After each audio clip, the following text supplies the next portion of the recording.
परमेश्वर ने मुझे सपने में चेतावनी दी, दिखाया कि क्लेश और महाक्लेश पास आ रहे हैं, वह संकट का समय।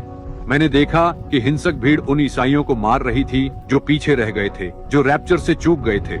मैंने देखा क्रोधित और शैतानी भीड़ मशाल, तलवार, चाकू, कुल्हाड़ी, लाठी लेकर पीछे रहे ईसाइयों का शिकार कर रही थी, क्योंकि शैतान और मसीह विरोधी ने दुनिया को ईसाइयों से नफरत करने के लिए उकसाया था। और मैंने देखा कि मसीही पीछे छूट गए क्योंकि वे गुनगुने थे, पवित्रता की कमी थी, सांसारिक थे, यीशु को समर्पित जीवन नहीं जीते थे, सुसमाचार का पालन नहीं करते थे, मूर्ति पूजक संगीत सुनते थे, टैटू बनवाते थे, व्यभिचार करते थे, अश्लील साहित्य देखते थे, अनैतिक कपड़े पहनते थे, गाली गलौज करते थे, मूर्ति पूजक प्रेमी या प्रेमिका रखते थे आदि।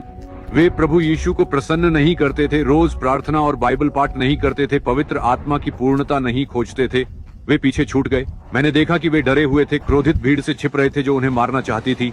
सपने में मैंने देखा कि युवा और किशोर सबसे ज्यादा मेघारोहण से चूके और क्लेश में फंसे। उन्हें देखकर मुझे बहुत दुख हुआ। मैंने देखा कि भीड़ में से ज्यादातर को मार दिया गया, सिर्फ ईसाई होने के कारण बड़ी हिंसा से। लेकिन कुछ और भी थे। वे जमीन में छेद खोदकर अस्थायी जेल बना रहे थे, जिन्हें जाली से ढक देते थे। मैंने देखा वे गड्ढा खोदकर पीटे हुए व्यक्ति को डालते, फिर सीढ़ी रखकर ढक देते ताकि वह बाहर न निकल सके।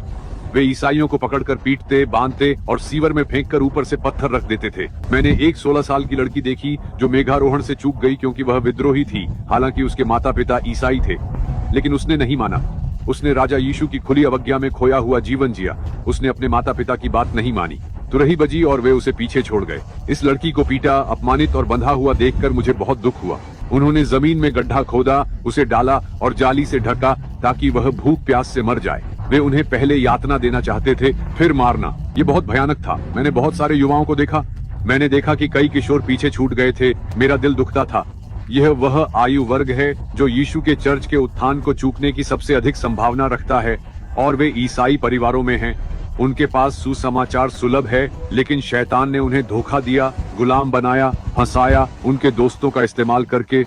और यह भयानक है। सपना खत्म हुआ और मुझे लगा कि परमेश्वर मुझसे चाहते हैं कि मैं लोगों को चेतावनी दूं कि क्लेश और महाक्लेश, मसीह विरोधी के साम्राज्य का वह 7 साल का समय जो चर्च के उत्थान के तुरंत बाद आएगा, वह शुरू होने वाला है।